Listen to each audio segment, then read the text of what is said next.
इसमें क्या बोला है, मैचिंग का है। Boltzmann constant, coefficient of viscosity, Planck's constant, thermal conductivity. ठीक है, मैचिंग वाले क्वेश्चन को हम करने के लिए बोला हो कि पहले कोशिश करना है कि चेक करना है किसमें बिल्कुल अलग है।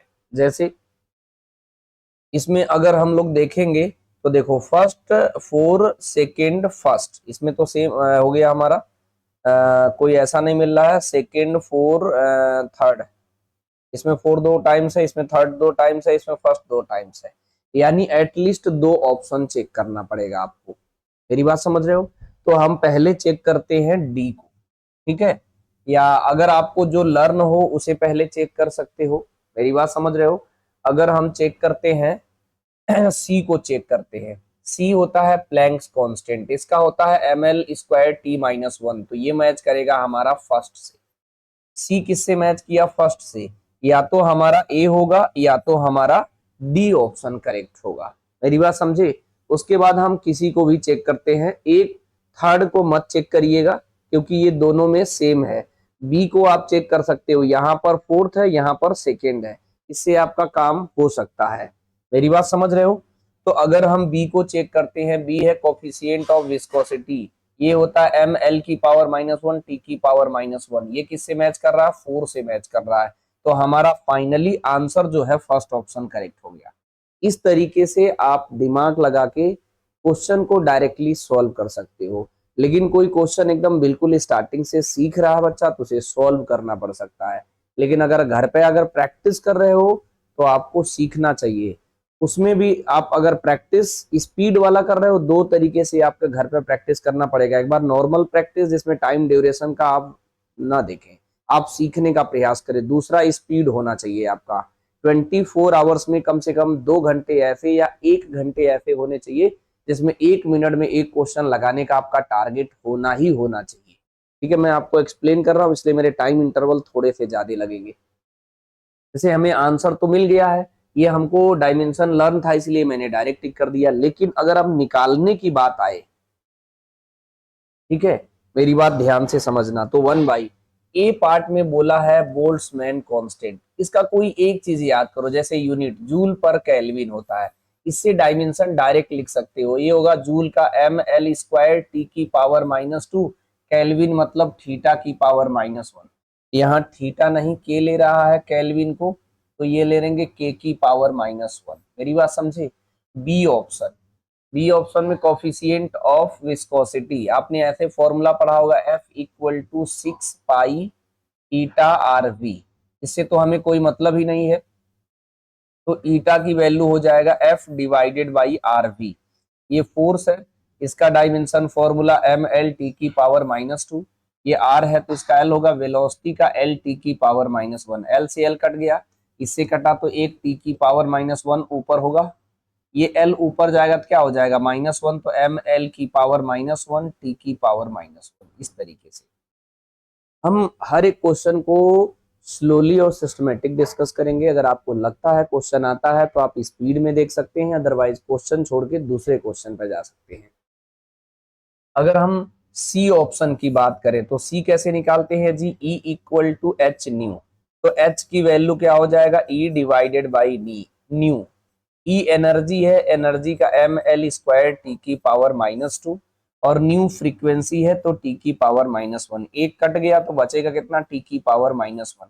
तो ये हो गया ml² t⁻1 आया। ठीक है, उसके बाद डी ऑप्शन, थर्मल कंडक्टिविटी। तो आपको Q का फॉर्मूला पता होना चाहिए, Q = Ka delta theta time divided by L। इस K का हमें क्या बताना है? Dimension formula. ठीक है, आप डायरेक्टली यहां से निकाल सकते हो। K का वैल्यू कितना हो जाएगा? QL/A डेल्टा थीटा और टाइम। Q जो है हमारा क्या है? Heat is a form of energy. तो एनर्जी का डायमेंशन फॉर्मूला क्या होता है जी? ml² t⁻²। लेंथ का क्या होगा? L। एरिया का होगा L²। टेम्परेचर डिफरेंस का केल्विन, और टाइम का T होगा। ठीक है, अब यहाँ L² से L² कट गया हमारा, तो ये हो जाएगा m एक एल बचा है, टी ऊपर जाएगा तो टी की पावर -3, क्योंकि -2 और ये ऊपर जाएगा तो -1 -3, के ऊपर जाएगा तो के की पावर -1, ये आएगा हमारा। तो चारों ऑप्शन को इस तरीके से घर पे एक बार प्रैक्टिस जरूर करना चाहिए। लेकिन एग्जाम में कैसे करना है और किस तरीके से आपको आंसर टिक करना है ये मैं आपको बता रहा हूँ। ये जितने भी क्वेश्चन हम आपके साथ प्रैक्टिस करवाएंगे वो सारे डायमेंशन अगर पॉसिबल हो तो कोशिश करिएगा लर्न रहे, ठीक है। बोलो जी। अब देखो मैच करा लो, यही तो आया हमारा। ये ए का किससे मैच कर रहा है, देखो ध्यान से,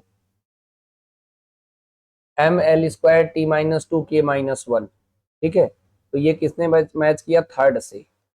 देखो ए का थर्ड मैच किया कि नहीं, बी तो हम लोग मैच करा ही दिए थे, बी का ml की पावर -1 t की पावर -1 फोर से मैच किया था। इसको फर्स्ट से मैच कराया था, देखो ml² t-1 फर्स्ट से। थर्मल कंडक्टिविटी ये सेकेंड से मैच कर रहा है, किससे जी, सेकेंड से। तो ये मैच कर गया, आंसर टिक कर दिए। तो ये समझना हमारे क्वेश्चन में थोड़ा सा हमको सॉल्व कराने में थोड़ा टाइम ले रहा हूँ, क्योंकि मुझे प्रॉपरली समझाना है कि जो भी बच्चे इस लेक्चर से कनेक्ट होंगे प्रॉपर सिस्टमेटिकली सीखेंगे, कहीं कंफ्यूजन नहीं होगा कि कहाँ से आया। आप वीक हो, ब्रिलियंट हो, टैलेंटेड हो, इसमें मैटर नहीं करेगा। हर बच्चे के हिसाब से मैं इसे डिजाइन कर रहा हूँ ताकि आपको प्रॉपरली समझ में आए। जिस बच्चे को नहीं आ रहा होगा वो देख लेगा, जिसको आ रहा होगा स्किप कर सकता है, ठीक है। इस क्वेश्चन में क्या बोला है जी, the unit of this, the intensity of electromagnetic wave, c is the speed of light. अब इसके लिए आपको सिर्फ फॉर्मूला पता होना चाहिए। इंटेंसिटी ऑफ वेव होता क्या है, 1/2 epsilon not E square into सी। तो एटलीस्ट लाइट वेव जब पढ़ेंगे तो फॉर्मूला तो पढ़ेंगे ही ना, इसलिए फॉर्मूले का नोट्स और यूनिट और डायमेंशन का अलग कॉपी बनाना चाहिए, बेसिक मैथमेटिक्स का अलग कॉपी बनाना चाहिए, फिर चैप्टर वाइज का अलग बनाना चाहिए, है ना, समझे कि नहीं। इसमें देखो इजीली सॉल्व हो जा रहा, अगर जिसको याद होगा उसका ही दिमाग जाएगा। 2 से इधर मल्टीप्लाई करो तो 2i हो गया हमारा। अब साइलेंट नॉट सी को इधर डिवाइड कर दो तो ये हो जाएगा अब साइलेंट नॉट सी हो जाएगा यहाँ पर। यहाँ पे बचा कितना जी, ई स्क्वायर। ई को हटाओगे तो क्या हो जाएगा हमारा, ई स्क्वायर हटाओगे तो इधर रूट बन जाएगा। ये कितना हो जाएगा, 2i डिवाइडेड बाई अब साइलेंट नॉट सी। अब साइलेंट नॉट यहाँ की जगह अब साइलेंट नॉट सी, ठीक है, सी लिख दिया।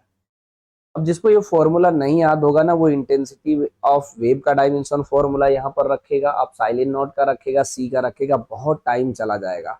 हो सकता है उसके बाद भी आंसर गलत हो जाए, इसलिए आप शॉर्ट नोट्स जरूर बनाइए, समझे कि नहीं। तो इसका जो होगा इलेक्ट्रिक फील्ड का आपको पता है ना, E इक्वल टू क्या होता है, F/Q। ई तो आपने पढ़ा है, इसका होता है न्यूटन और चार्ज का होता है कूलम, न्यूटन पर कूलम। तो इसका कोई टेंशन नहीं है, तो ए ऑप्शन करेक्ट हो गया हमारा। ये ऑप्शन करेक्ट है। अच्छा, क्वेश्चन में जिस तरीके से समझा रहा हूँ इससे भी आसान तरीका अगर आपके दिमाग में चल रहा है तो आप हमसे डिस्कस कर सकते हो। हर टॉपिक में कुछ नया इगड़िंग बिगड़िंग सोचने का प्रयास करो, जिससे आपके टाइम इंटरवल कम लगे। जितना ज्यादा आप ब्रेन पे काम करोगे उतना ही अच्छा होगा आपके साथ। पता है, बल का प्रयोग करके बेटर रैंक नहीं मार सकते हो, इसीलिए दिमाग का यूज करो और ज्यादा से ज्यादा कॉन्सेप्ट सीखो और प्रैक्टिस करो। इसमें क्या है, इसमें भी उसी तरीके से अभी मैचिंग का सवाल है। तो इसमें है फर्स्ट दो जगह है, इसमें सब क्या है, दो जगह 4 है, इसमें भी है, इसमें भी है, तो कोई भी एक चेक कर लेते हैं। मेरी बात समझ रहे हो कि नहीं। जैसे अगर हम मैच कराना चाहें फर्स्ट को ही, मास डेंसिटी, तो डेंसिटी का आपको पता है ml की पावर -3, तो ये 4 से मैच कर जाएगा। तो 4 से मैच करेगा, या तो बी सही है या तो सी सही है। एक और चेक कर लेते हैं, इम्पल्स होता है चेंज इन मोमेंटम, तो मास इनटू वेलोसिटी ml/t⁻⁻1, ये किससे मैच कर रहा है जी, सेकेंड से ही मैच कर रहा है हमारा, है ना। तो बी किससे कर रहा है, अच्छा सेकेंड भी मैच कर, सेकेंड चेक नहीं करना था, ठीक है कोई बात नहीं, अब चेक कर लिया तो ध्यान रखना। पावर का अगर चेक करोगे तो ml/t⁻³ होता तो फर्स्ट से मैच करेगा, तो फर्स्ट से मैच कर रहा है, यानी सी वाला गलत हो गया, बी वाला करेक्ट हो गया। मैं जो चेक करने के लिए बता रहा था बस उसमें ध्यान देना है, जो सेम है उसे चेक ही नहीं करना, आगे बढ़ जाना है। जैसे मैंने ए को चेक किया 4 मैच कर गया, तो आगे सेम था, नहीं चेक करना है, फिर आगे बढ़ना है, आगे बढ़ना है तो इसको चेक करना है, तो हमारा इसमें फर्स्ट आ गया, टिक कर दिया, आगे बढ़ेंगे। अगर आप टाइम एग्जाम में बचाना चाहोगे तो घर पे प्रैक्टिस करके जाना पड़ेगा कि सवाल को सर किस तरीके से एग्जाम में करना है।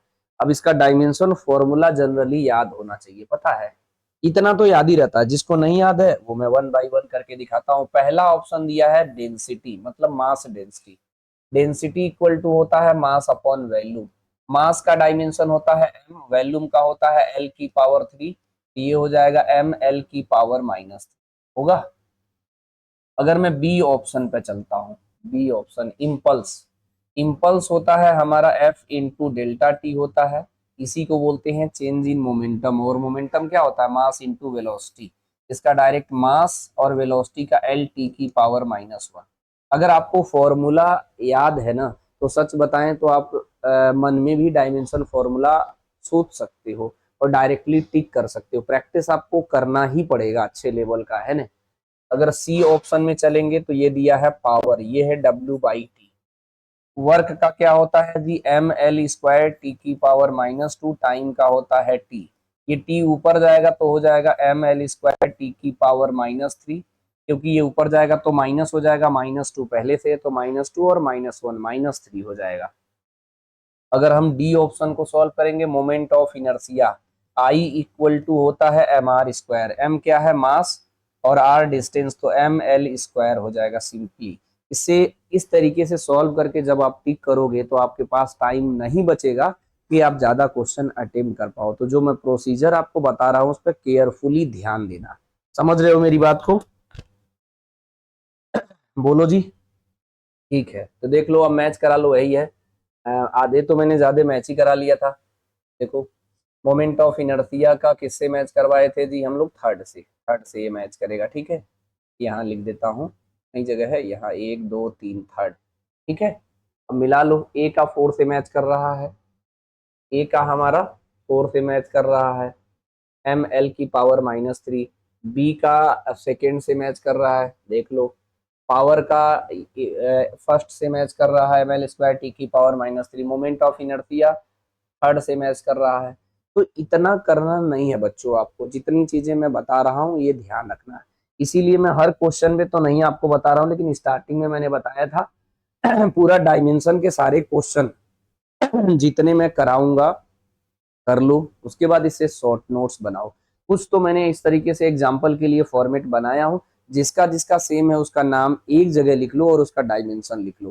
प्रैक्टिस करो कि वो लर्न रहे, ताकि एग्जाम में डायमेंशन के क्वेश्चन ओरल ही टिक कर दो। अब देखो इसका, ये कह रहा the dimension of mu naught epsilon naught is equal to mu naught permeability of free space, vacuum permittivity. अब इसमें दिया है नाम कि रेजिस्टेंस, इंडक्टेंस, कैपेसिटेंस और वोल्टेज। एक तो तरीका है कि आप यहाँ म्यू नॉट एप्सिलॉन नॉट का डायमेंशन रखें और उसे सॉल्व करने के बाद इसमें देखें किसके डायमेंशन के इक्वल है, पहला तरीका। दूसरा है कि आप यूनिट से भी सॉल्व कर सकते हैं। अगर आपका मन है कि हम डायमेंशन नहीं लगाना चाहते तो यूनिट से कर सकते हैं। यूनिट इन द सेंस, मेरी बात समझ रहे हो, यूनिट इन द सेंस इसका होता है हमारा, इसमें फॉर्मूला क्या यूज करते हैं जी मैं बताता हूं। इसमें यूज करते हैं V equal to I into R. इसमें फॉर्मूला यूज करेंगे Q इक्वल टू CV। इसमें इंडक्टेंस का यूनिट होता है हेनरी, L हेनरी, समझ गए, यूनिट याद है तो वोल्टेज का वोल्ट होगा। इसमें कैपेसिटेंस का अगर देखोगे तो Q इक्वल टू CV लिखा था, C का होता है माइक्रो फैराडे या सिंपली फैराडे होता है ना। इसका रेजिस्टेंस का ओम होता है। अगर आप चाहो तो यूनिट से भी सवाल को कर सकते हो। कैसे जी, इसके बारे में आपको पता होना चाहिए। जैसे एटलीस्ट अभी जब हम पूरी फिजिक्स आपके साथ डिस्कस करेंगे तो हम बताते रहेंगे बेटा इसे इस तरीके से याद करो। जैसे मैग्नेटिक फील्ड पढ़ाएंगे तो म्यू नॉट की value 4 pi into 10⁻⁷ newton upon ampere square रटवाएंगे, क्योंकि कभी कभी क्वेश्चन में देता है, कभी कभी नहीं देता है। उसके बाद 1/4 पाई एप्सिलॉन नॉट की वैल्यू 9 × 10⁻⁹ ये होता है हमारा newton metre square upon coulomb square, ये होता है। मेरी बात समझे, ये जनरली ये दो वैल्यू लगभग हर बच्चे को पता होता, सिर्फ वैल्यू मत याद करिएगा, वैल्यू के साथ उसका यूनिट भी याद रखिएगा, कहीं काम आ सकता है।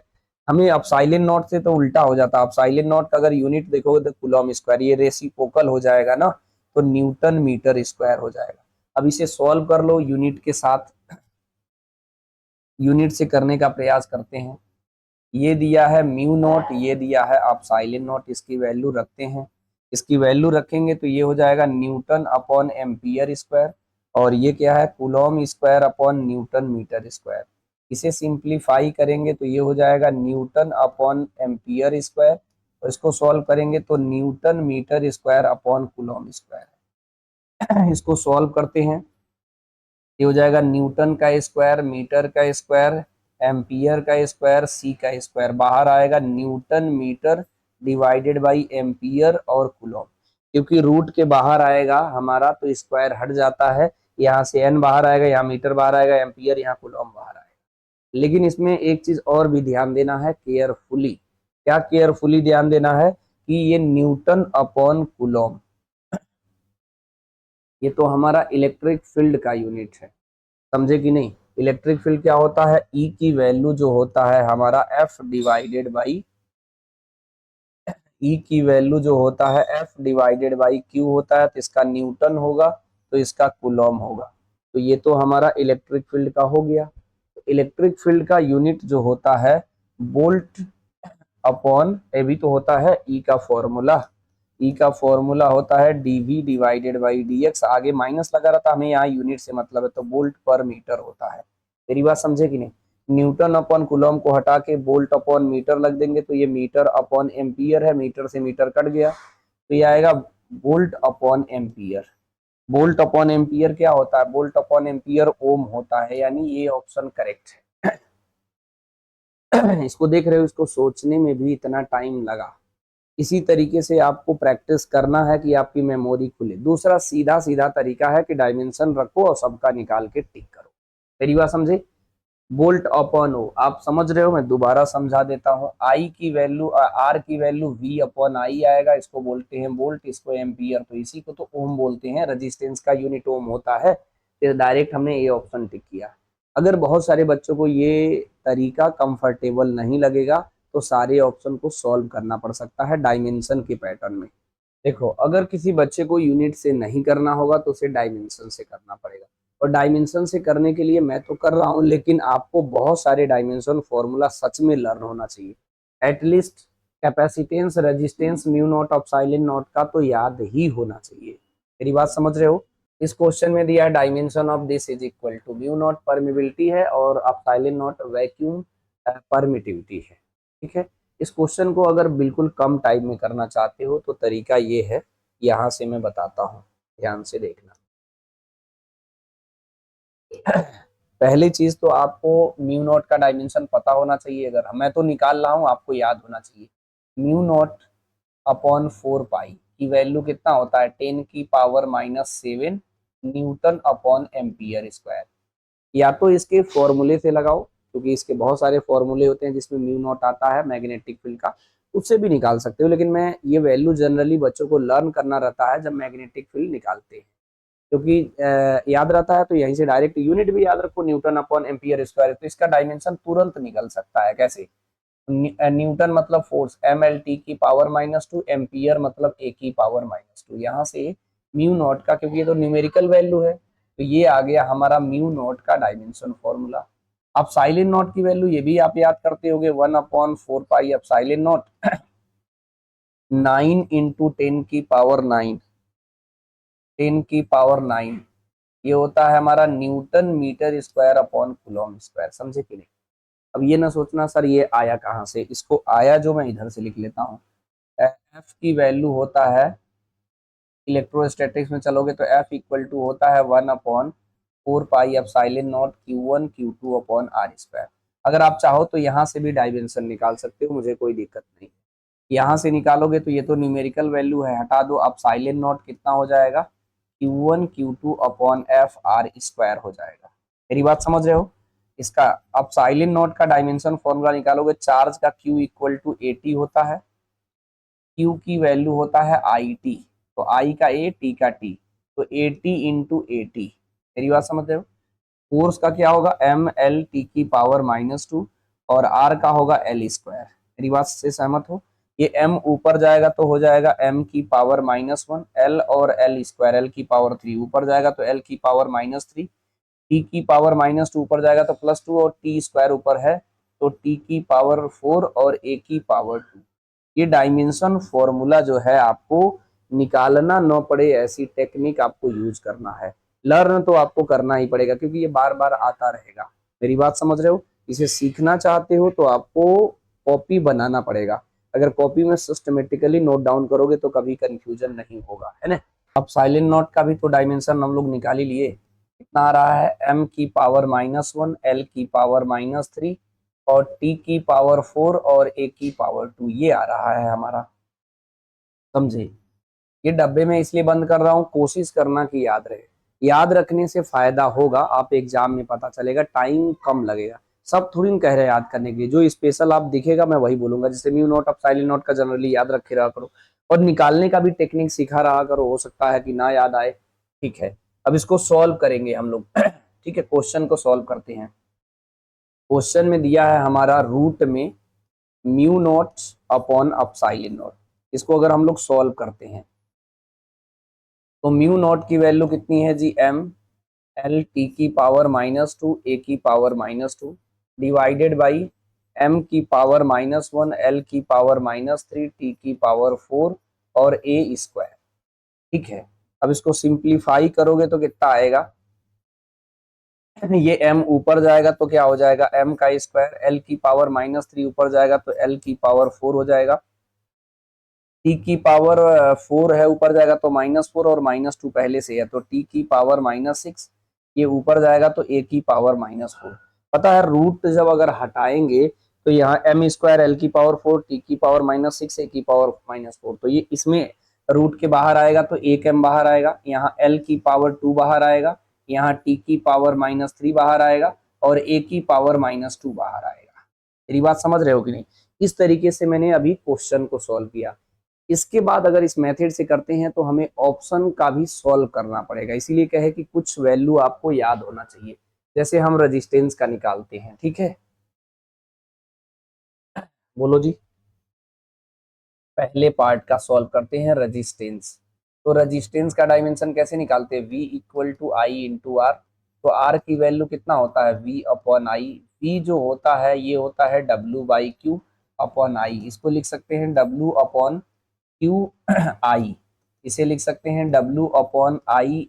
आई रखोगे क्यू की वैल्यू आई टी तो आई स्क्वायर टी हो जाएगा। मेरी बात से सहमत हो? इसका डायमेंशन निकालोगे तो ये हो जाएगा एम एल स्क्वायर टी की पावर -2। नीचे कितना हो जाएगा जी? ए स्क्वायर और टी होगा।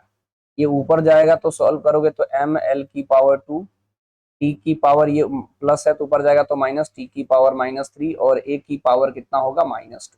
ये हो गया, चेक करो। यही तो सॉल्व करने के बाद आ रहा है, तो ये तो पहला ही ऑप्शन मैच कर गया, ए, तो टिक हो गया। हो सकता है पहला ऑप्शन न मैच करता तो बहुत टाइम लगता आपको, इसीलिए टाइम को फोकस करना, किस तरीके से लगाना, बहुत सारी चीजें इसमें लर्न किए रहोगे तो डायरेक्टली हो जाएगा। अभी मैं इसे डिस्कस भी करूंगा। अब मुझे इंडक्टेंस का निकालना है। मैं सारे ऑप्शन इसलिए बता रहा हूँ, इसी साथ आप डायमेंशन निकालना भी सीख जाओगे। ठीक है ना जी। बी ऑप्शन को मैं सॉल्व करता हूँ। इंडक्टेंस एल की वैल्यू होता है हमारा, ऐसे लिख लेते हैं, ई की वैल्यू होता है माइनस का L D I by D T, लेकिन हमें मैग्नीट्यूड से मतलब है। तो ई की वैल्यू क्या होता है? ईएमएफ, इसे लिख लो डब्ल्यू बाई क्यू हो जाएगा, ये एल है, D I by D T है, change in current upon time. यहीं से हम डायमेंशन निकाल सकते हैं। अ, हमको क्या करना है? एल का निकालना है, तो ये हो जाएगा W D T divided by Q D I. समझे कि नहीं? बोलो जी। अब इसे सिंप्लीफाई करते हैं हम लोग। एल का निकालते हैं डब्ल्यू डी टी, क्यू की वैल्यू आई टी होता है, ये डी आई है, चेंज इन करेंट का आई रखेंगे। अब एल का निकालते हैं, डब्ल्यू का हो जाएगा हमारा एम एल स्क्वायर टी की पावर -2, डी टी मतलब टाइम का तो टी, और ये आई का ए और टाइम का कितना हो जाएगा? टी, और डी आई का चेंज इन करेंट का करंट ही आएगा। अब ए माइनस ए जीरो मत कर देना, चेंज इन टेम्परेचर का थीटा माइनस थीटा नहीं कर देना, इसे केयरफुली समझना है, ठीक है। तो यहाँ से मुझे क्या पता चला जी? टी जो है एक कट जा रहा है तो ये ऊपर जाएगा तो कितना हो जाएगा? एम एल स्क्वायर टी की पावर -2, सॉरी, टी की पावर -2 और ए की पावर हो जाएगा -2। कैसे जी? क्योंकि ये जो है हमारा एम एल स्क्वायर टी की पावर -2 तो रहेगा, ए और ए स्क्वायर ऊपर जाएगा तो ए की पावर -2, टी वाला तो हमारा कट गया, यानी इस तरीके का तो ऑप्शन में नहीं था, तो ये सही नहीं है। देख लो यहाँ पर ऐसा नहीं है। समझे, यहाँ टी की पावर -3 है। तो जब क्वेश्चन को प्रॉपरली सॉल्व करोगे तब आपको धीरे धीरे आने लगेगा। अच्छा, डायमेंशन को कैसे कैलकुलेट करते हैं हम क्वेश्चन के साथ ही सिखा देंगे, आपको अलग से थ्योरी बिल्कुल नहीं पढ़ना पड़ेगा, ठीक है।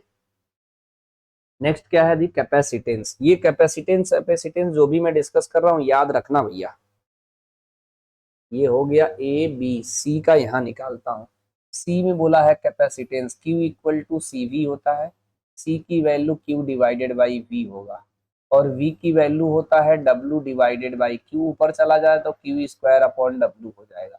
Q के जगह क्या रखते हैं, IT का स्क्वायर डिवाइडेड बाई W। तो C का हो जाएगा, ये हो जाएगा A square T square. Work का होता है ML स्क्वायर टी की पावर -2। ये ऊपर जाएगा तो m की पावर -1, l की पावर -2, और ये ऊपर जाएगा तो प्लस हो जाएगा t की पावर 4 और a की पावर 2 हो जाएगा। ये कैपेसिटेंस का आ गया। मेरी बात समझ रहे हो। इसको भी अगर हम लोग मैच करवाएंगे तो ये मैच इससे नहीं कर रहा है। वोल्टेज का है, वोल्टेज का मतलब V कह रहा है। डी ऑप्शन में क्या कह रहा है, वोल्टेज का निकालो V, और V होता है मान लो W/Q। तो ये हो जाएगा वर्क का ML स्क्वायर टी की पावर -2, चार्ज का AT होगा। इसे सॉल्व करोगे तो हो जाएगा ML स्क्वायर, ये ऊपर जाएगा तो टी की पावर -3, ये ऊपर जाएगा तो A की पावर -1। तो इसका भी इससे मैच नहीं कर रहा है, समझ रहे हो। वोल्टेज का भी ये A की पावर -2, हमारे भी A की पावर -1 आया। इस तरीके से अगर आप घर पे प्रैक्टिस कर रहे हो, प्रैक्टिस स्लो मोड में, तो आप हर एक ऑप्शन को सॉल्व करिएगा। हो सकता है आपके अगले एग्जाम में सिर्फ कैपेसिटेंस का डायमेंशन फॉर्मूला पूछ ले। तो कोशिश करना है कि लर्न भी रहे। अगर आपको लर्न है तो कंफ्यूजन क्रिएट होने की प्रोबेबिलिटी बिल्कुल कम होगा, ठीक है। अगर हम बात करेंगे नेक्स्ट, ये क्वेश्चन समझ गए, यानी इसको करने का तरीका मैंने क्या बताया, एक तो यूनिट से डायरेक्ट बताया था। देखो थोड़ी बहुत तो प्रैक्टिस आपको इस तरीके से करना ही पड़ेगा कि IQ लेवल बढ़े। अगर आप चाहते हो बिल्कुल सीधे सीधे आ जाए तो इसकी चांसेस बिल्कुल कम है, आपको प्रॉब्लम क्रिएट हो सकता है। मेरी बात समझ रहे हो। इसके बाद भी अगर कहीं पर डाउट होगा तो मुझे प्रॉपर बताइए, तो उसे मैं दोबारा भी सिस्टमेटिकली डिस्कस करूंगा, ठीक है।